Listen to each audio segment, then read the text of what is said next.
Halo teman-teman semuanya, sekarang tanggal 23 Desember jam 8:10 pagi di New York. Eee, Tidak berasa ya teman-teman, sudah akhir bulan, tapi bulan ini kita belum, live kuliah spiritual ya. Mungkin saya akan buat besok pagi ya, tanggal 24 Desember atau mungkin nanti tanggal 26 deh ya. Antara range-range itulah, minggu ini akan saya atur, karena di sini sudah musim liburan, jadi, agak-agak tricky. Cuman saya harus tetap komitmen bahwa setiap bulan harus ada kuliah spiritual. Kita belum kuliah spiritual bulan ini, tapi ini juga berdekatan dengan Natal ya. Jadi kalau hari ini, tanggal 23 Desember, kalau besok pagi 24 Desember mungkin ada teman-teman yang merayakan malam Natal. Jadi mungkin tanggal 26 ya, mungkin 26 Desember waktu yang pas, mungkin ya. Nanti saya kabarin, kita akan kuliah spiritual bersama-sama, juga saya gabung dengan Wealth Mastery. Jadi teman-teman juga boleh tanya jawab juga tentang finansial, jadi saya gabung aja supaya pas waktunya, pas sekaligus sebagai meeting terakhir kita di tahun 2024 ini. Good? Oke, tanpa berpanjang lebar lagi, nanti soal kuliah spiritual saya akan umumkan di YouTube maupun di Facebook. Ya, bagi teman-teman yang belum join YouTube, belum join Facebook, silakan join. Ada di kolom deskripsi. Oke? Nah, di video kali ini saya akan menjawab pertanyaan yang bagus dari salah seorang peserta, namanya adalah Rafiq Sukses. Ya, saya baca dulu pertanyaannya, saya coba memahami, lalu kemudian saya akan coba untuk menjelaskan. Oke? Mari kita mulai. Izin bertanya, bantu menjelaskan ya coach. Oke. Semesta dalam kesadaran energi vibrasi frekuensi, oke, menjelaskan energi yang bersifat kekal dan mengalir. Apakah kesadaran mengalirkan rezeki secara total seperti halnya nafas yang balance antara keluar dan masuk lebih tinggi? Lebih tinggi dibandingkan kesadaran donor darah yang dibatasi oleh kemampuan tubuh dalam memproduksi darah, atau seperti apa? Oke, saya coba memahami dulu ya. Oke, di awal semesta dalam kesadaran energi vibrasi frekuensi menjelaskan bahwa energi bersifat kekal dan mengalir. Ya, saya setuju. Saya tulis dulu ya. Ya, bahwa energi saya tulis di sini sama dengan kekal plus mengalir. Oke, saya setuju ini. Oke. Lalu kemudian, apakah kesadaran mengalirkan rezeki secara total? Nah, kali ini kita berpindah ke rezeki. Oke. Dengan asumsi bahwa rezeki sama dengan energi, benar ya? Gini ya, yang saya tangkap ya. Jadi rezeki sama dengan energi, jadi juga sama-sama mengalir. Ya, sama-sama kekal, sama-sama mengalir sebenarnya. Sama-sama kekal. Ya, energi secara total seperti hanya nafas yang balance antara keluar dan masuk. Berarti energi juga ada balance. Ya, sebuah kekal dan mengalir, tetapi juga balance. Yes. Apakah mengalirkan nafas ya, jadi energi nafas, sesuatu yang ada di dalam nafas, ya misalkan kalau kita lihat energi kan bisa berbagai macam bentuk ya. Jadi misalkan apakah energi yang mengalir melalui nafas dengan konsep nafas, posisinya lebih tinggi dibandingkan dengan energi yang mengalir melalui darah. Gini ya, ya di mana darah ini sesuatu hal yang limited, suatu hal yang terbatas. Atau seperti apa? Wah, ini coba. Pertanyaannya tuh, eee, lebih tinggi ya. Jadi apakah kesadaran mengalirkan energi secara total seperti halnya nafas? Oke, berarti rezeki ya. Jadi ini sama ini ngeling ya. Oke. Antara sama seperti nafas seperti keluar dan masuk, lebih tinggi dibandingkan dengan donor darah, dibandingkan dengan mengalirkan darah. Ya. Hmm. Nah, oke, saya akan coba jawab ya. Jadi Dalam dunia energi berlaku hukum kekekalan energi, bahwa energi itu tidak bisa diciptakan, tidak bisa dimusnahkan. Jadi energi itu kekal. Energi hanya bisa berubah bentuk, itu dulu konsepnya. Ya, jadi semuanya perlu energi. Selama kita hidup semuanya perlu energi. Dan tanpa energi kita nggak bisa. Karena itu energi harus kekal. Karena energi sumber dari kehidupan. Kalau energi itu terbatas, maka hidup pun juga terbatas.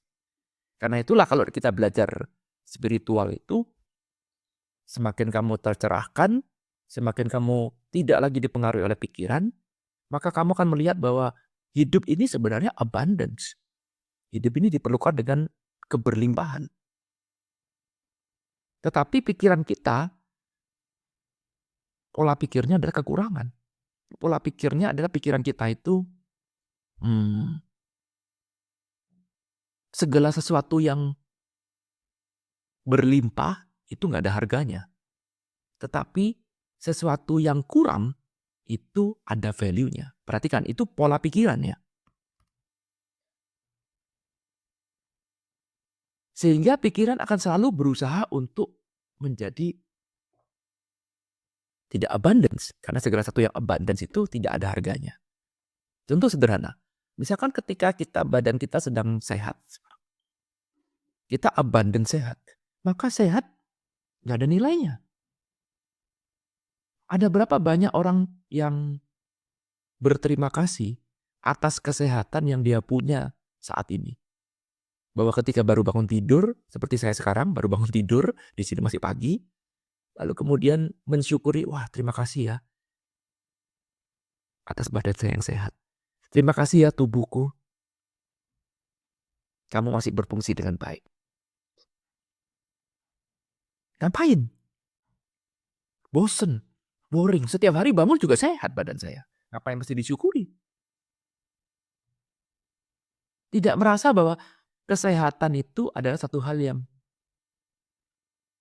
yang punya value karena berlimpah setiap hari. Contoh lagi sederhana, bahwa saya bisa berjalan normal. Bahwa tulang-tulang saya bekerja secara optimal sehingga saya bisa berjalan ke sana kemari dengan sangat mudah. Ngapain disyukuri? Setiap hari saya juga bisa berjalan. Nah, sampai satu saat, kejadian ini tahun 2017, sampai satu saat, lagi musim salju seperti sekarang ini, kepleset, buk, jatuh, kakinya patah. Kaki saya tuh, 3 bulan gak bisa jalan. Bayangkan, harus belajar jalan lagi.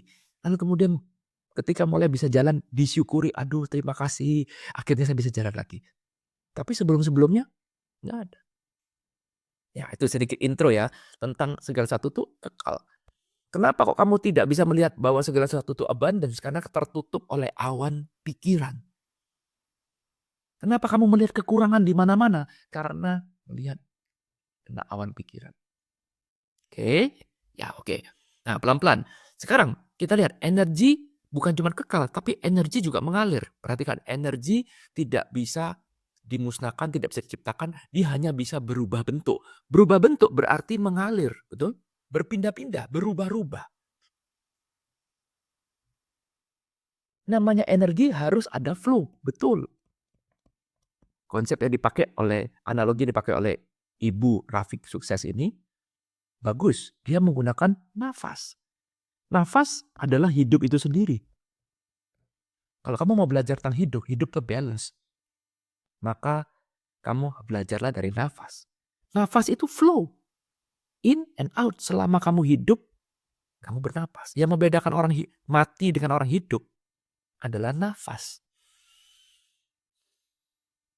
Selama kamu masih bisa bernafas, artinya kamu masih hidup. Lah, nafas itu ada in, ada out. Mana bisa kamu nafas itu in terus atau out terus? Nggak bisa. Nafas itu ada in and out.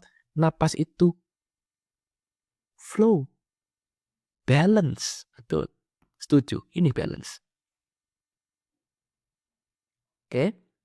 Nah, karena energi itu kekal,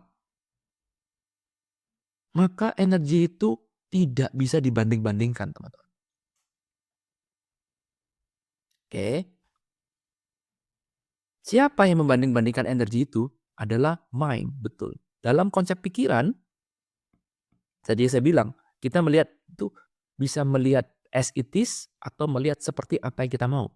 Jadi dalam kita melihat dunia, setiap orang bisa punya pandangannya masing-masing. Sama-sama kamu berada di penjara misalkan. Tempatnya sama, bersebelahan. Tapi cara kamu melihat duniamu berbeda. Yang membedakan adalah mind. Di dalam mind inilah kamu membanding-bandingkan. Oh, ini lebih tinggi, ini lebih rendah. Ini lebih baik, ini lebih jelek. Ini lebih mulia, ini lebih hina. Seolah-olah seperti itu. Karena itu di dalam mind ada energi positif, ada energi negatif. Tetapi ada juga posisi ketika kamu melihat dunia as it is. Apa bedanya nomor satu dan nomor dua? Kalau nomor satu, kamu melihat segala sesuatunya secara keseluruhan, the whole. Sedangkan di dalam mind, kamu hanya melihatnya part per part. Karena itulah mind melakukan judgment. Karena itulah mind memilah-milah, oh ini positif, ini negatif, ini baik, ini buruk. Itu dunia yang mind. Tetapi kalau kamu melihat secara keseluruhan, maka kamu tidak akan bisa menemukan mana yang baik, mana yang jelek. Contoh, kalau sekarang kamu melihat nafas saja, paling sederhana, nafas. Mana yang lebih baik? Napas masuk atau napas keluar? Kalau kamu menggunakan mind, ada aliran kepercayaan, ya itu boleh-boleh aja ya, bukan berarti jelek. Enggak. Ada aliran kepercayaan yang mengatakan bahwa kamu hidup itu bukan ditentukan berdasarkan umur, tapi ditentukan berdasarkan jatah nafas. Jadi kalau jatah nafas kamu sudah habis, terlepas umur kamu berapapun, ya sudah kamu akan mati di dunia ini. Lalu kemudian solusinya apa? Solusinya hemat nafas. Jangan boros nafas. Karena itu kalau bisa nafaslah dengan seminim mungkin. Kalau bisa tarik napas, begitu kamu tarik napas, kamu masukkan oksigen. Oksigen itu membakar sel-sel, ya, jadi membuat sel-sel itu jadi mati jalannya. Karena itu kalau bisa kamu narik oksigen, lalu kemudian buangnya seminim mungkin, dihemat mungkin. Kalau bisa satu hari napasnya sehemat-hematnya. Supaya apa? Supaya hidup itu bisa panjang hidup kamu. Ada aliran seperti itu, ada. Sehingga sekarang mulai di dalam pikiran ini langsung, oh berarti napas baik itu adalah napas yang hemat. Napas boros berarti nafas itu jelek. Karena itu berhematlah dalam napas. Supaya umur kamu panjang, supaya badan kamu tetap sehat, supaya sel-sel kamu terus bisa mudah tidak terbakar oleh oksigen yang kamu hirup.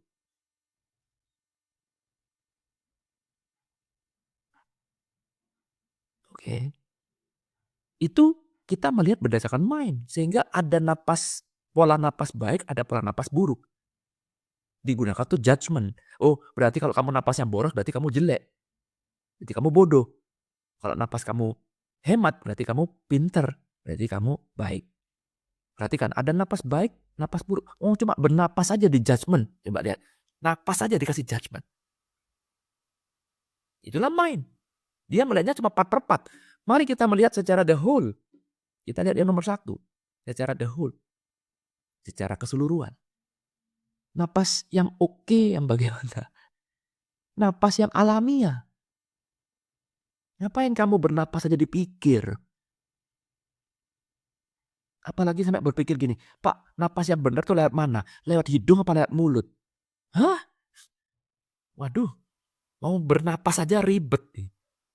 Bahkan kalau penting gini, Pak, napas yang benar berapa hitungan? Harus bagaimana? Napas aja loh dipermasalahkan. Ngapain? Karena kita melihat napas tuh bagian dari keseluruhan. Setiap orang itu unik, mana bisa napas itu dihitung. Setiap orang itu unik.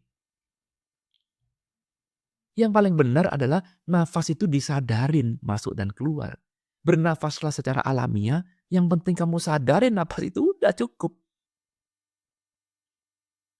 Sebisa mungkin sadarin napas masuk dan napas keluar. Sehingga kalau ditanya, mana Pak yang lebih baik? Napas yang seperti apa? Ya nggak ada. Napas yang baik adalah napas yang alamiah. Alamiahnya kamu beda dengan alamiahnya saya. It's fine, nggak apa-apa. Dan bernapas nggak ada urusannya dengan hidup dan mati. Karena balik lagi, secara keseluruhan, hidup dan mati semuanya baik adanya.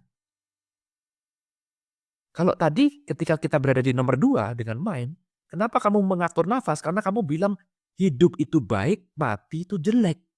Bener kan? Kalau bisa saya hidup terus menghindari kematian. Tetapi dengan dasar berpikir yang nomor 1, kita akan mendapatkan satu pemikiran baru bahwa hidup dan mati sama seperti napas. Masuk dan keluar. Kamu tidak bisa pro napas masuk atau pro napas keluar. Nggak bisa. The whole secara keseluruhan. Kamu tidak bisa pro hidup anti mati. Nggak bisa. Hidup dan mati satu paket yang tidak terpisahkan. Itulah perbedaannya. Sehingga pertanyaannya, apakah mana Pak yang lebih tinggi? Energi yang mengalir melalui nafas atau energi yang mengalir melalui darah? Tidak ada. Ya, sama juga kamu donor darah. Darah itu unlimited sebenarnya. Selama tubuh kamu sehat, dia ketika kekurangan darah, tubuh akan mencetak darah lagi. Justru itulah kenapa kita perlu untuk donor darah. Orang yang rajin donor darah lebih sehat. Kenapa? Darahnya mengalir. Setiap sekian hari tubuh akan menciptakan darah baru.